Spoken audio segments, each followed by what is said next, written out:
Livro Memória de um Suicida, pelo espírito Camilo Cândido Botelho. A causa da minha cegueira no século XIX, capítulo 20, parte 4.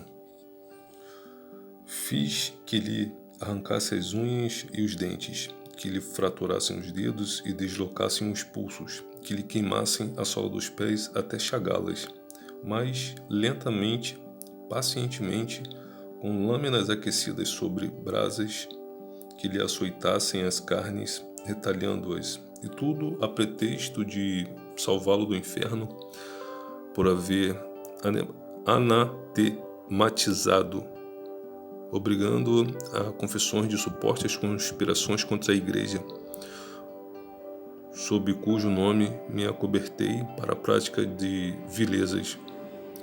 Presa de enlouquecedoras inquietações, Magda procurou-me, suplicou-me, por entre lágrimas, trégua e compaixão. Lembrou-me sua qualidade de parente próximo, como a qualidade de Jacinto, também parente. Os dias longínquos da infância encantadora, desfrutados no doce convívio campestre entre as alegrias do lar doméstico, protegido ambos pela intimidade de quase irmãos. Cínico e cruel, respondi-lhe, interrogando se fora pensando em todos aqueles detalhes inefáveis de nossa juventude, que consigo mesma, ou certamente com Jacinto, consertara a traição abominável que me infligira. Falou-me dos filhos, que ficariam à mercê de duríssimas consequências com o pai acusado pelo Santo Ofício, e ainda mais se viesse ele a morrer, em vista do encarceramento prolongado, concluindo por suplicar, banhado em pranto, a vida e a liberdade do marido, como também a minha proteção a fim de se refugiarem na Inglaterra. Falei então, após lançar-lhe em rosto o odioso fel que extravasara de minha alma, vendo-a à mercê de minhas resoluções: terás de retorno teu marido, Maria Magda, mas sob uma condição, da qual não abrirei mão jamais. Entrega-te, sê minha. Consente em aliar tua existência à minha, ainda que ocultamente, e tu restituirei sem mais incomodá-lo. Relutou a desgraçada ainda durante alguns dias.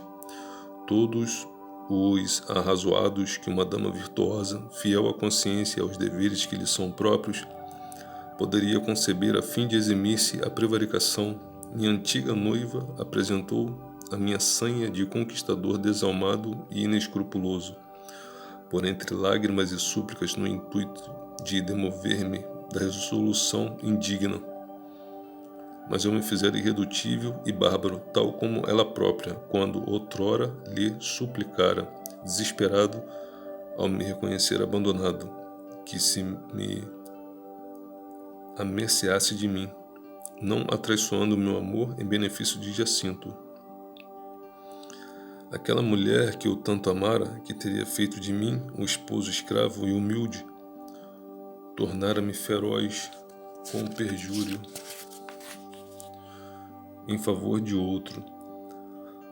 Levantavam-se então das profundezas do meu ser psíquico as remotas tendências maléficas que, em Jerusalém no ano de 33, me fizeram condenar Jesus de Nazaré em favor da liberdade do bandido Barrabás.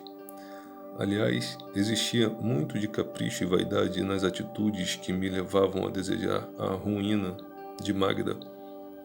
E enquanto o casal execrado sofria o drama pungente que um homem moderno não compreende senão através do colorido da lenda, eu me rejubilava com a satisfação de vencê-la, despedaçando-lhe a felicidade que incomodava meu orgulho ferido.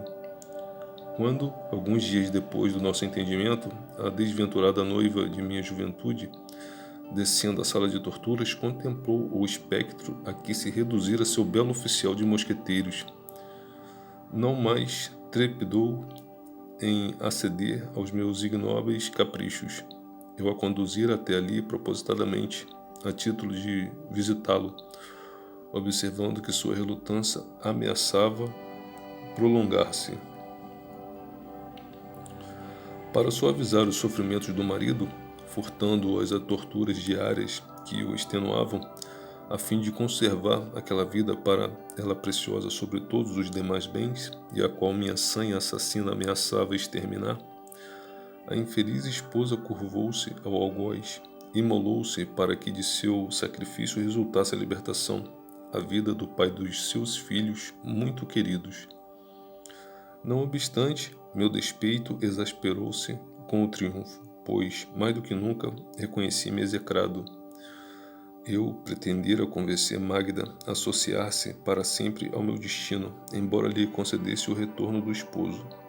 Ela, porém, que se sacrificara às minhas exigências, intentando salvar-lhe a vida, não pudera ocultar o desprezo, o ódio que minha desgraçada pessoa lhe inspirava, o que finalmente me provocou o cansaço e a revolta. Detive-me então, exausto de lutar por um bem inatingível, e renunciei aos insensatos anelos que me dementavam. Ainda assim, sinistra vindita engendrou-se em meu cérebro, inspirado nos poderes do mal, a qual, realizada com o requinte da mais detestável atrocidade que pode afluir das profundezas de um coração tarjado de inveja, de despeito, de ciúme, de todos os vis testemunhos da inferioridade em que se refocila, deu causa às desgraças que há 3 séculos me perseguem o espírito como sombra sinistra de mim mesmo, projetada sobre o meu destino, desgraças que os séculos futuros ainda contemplarão em dolorosos epílogos. Maria Magna pedira-me a vida e a liberdade do marido e comprometi-me a conceder-lhes. Esqueceu-se, porém, de fazer-me prometer restituí-lo intacto, sem mutilações.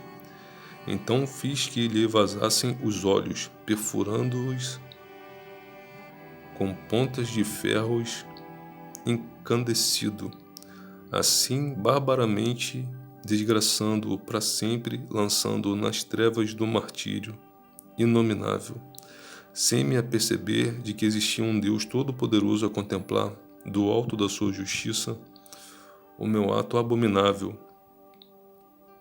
que eu arquivara nos refolhos de minha consciência como refletido num espelho, a fim de acusar-me e de mim exigir inapeláveis resgates através dos séculos.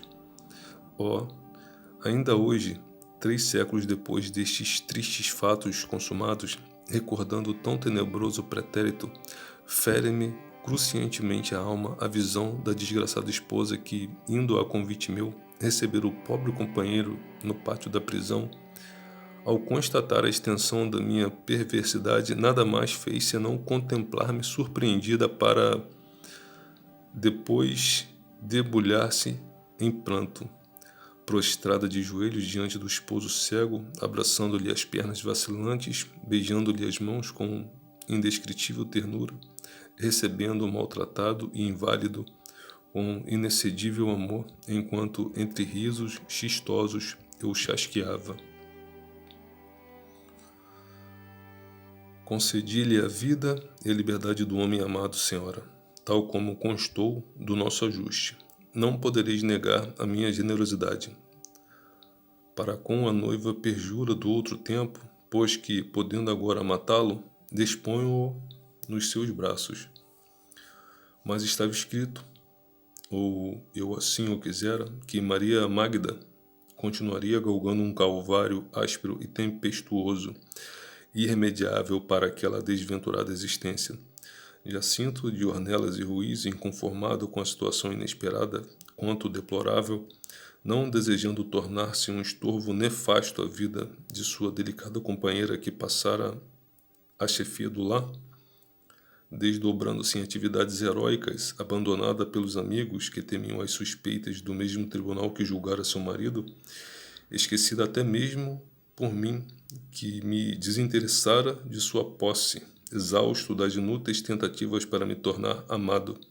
Jacinto que a ela própria, com meus filhos, desejara salvar da perseguição religiosa que fatalmente se estenderia contra todos da família, suicidou-se 2 meses depois, de obter a liberdade. Auxiliado no gesto sinistro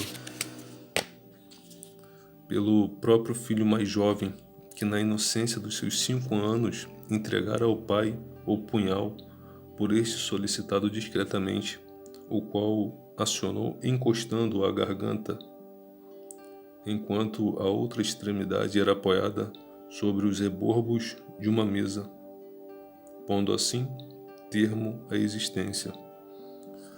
Maria Magda voltou para a aldeia natal com os filhos, desolada e infeliz.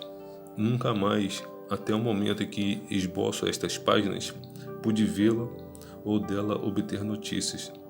E já se passaram 3 séculos. Oh, meu Deus!